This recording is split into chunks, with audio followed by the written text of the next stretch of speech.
Hi friends, welcome to our channel PGFT vlogs. ఈరోజు నిమ్మకాయ పులిహోర ఎలా తయారు చేసుకోవాలో చూద్దామండి.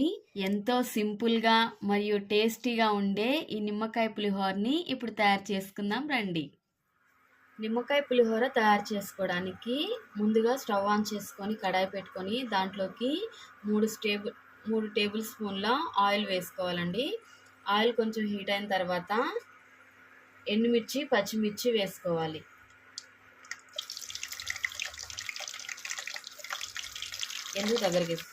పచ్చిమిర్చి ఎండుమిర్చి కొంచెం వేగిన తర్వాత దీంట్లోకి పల్లీలు వేసుకోవాలండి.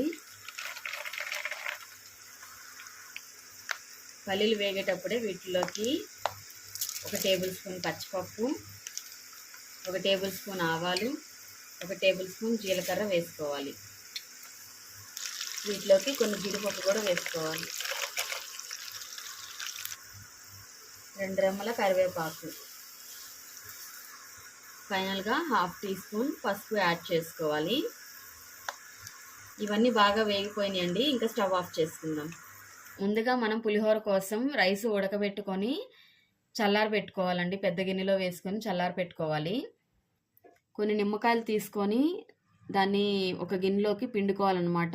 దీంట్లోనే కొంచెం సాల్ట్ యాడ్ చేసుకోవాలి. రైస్ అనేది చల్లారిపోయిన తర్వాత ముందుగా మనం పిండుకున్న నిమ్మకాయ రసం వేసుకోవాలి. ఒకసారి దీన్ని కలబెట్టుకున్న తర్వాత మనం ముందుగా వేయించి పెట్టుకున్న పచ్చిమిర్చి పల్లీల మిశ్రమాన్ని అంతా వేసేసుకుందాం.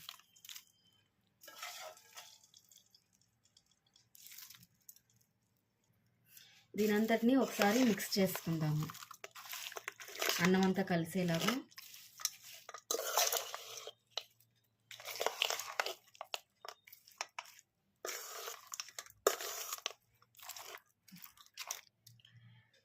ఫైనల్గా మొత్తం అంతా కలుపుకున్న తర్వాత మన నిమ్మకాయ పులిహోర రెడీ అయిపోయింది. థ్యాంక్ యూ ఫర్ వాచింగ్ అండి. Please like, share and subscribe. మరిన్ని వీడియోస్ కోసం మా ఛానల్ని ఫాలో అవుతూ ఉండండి.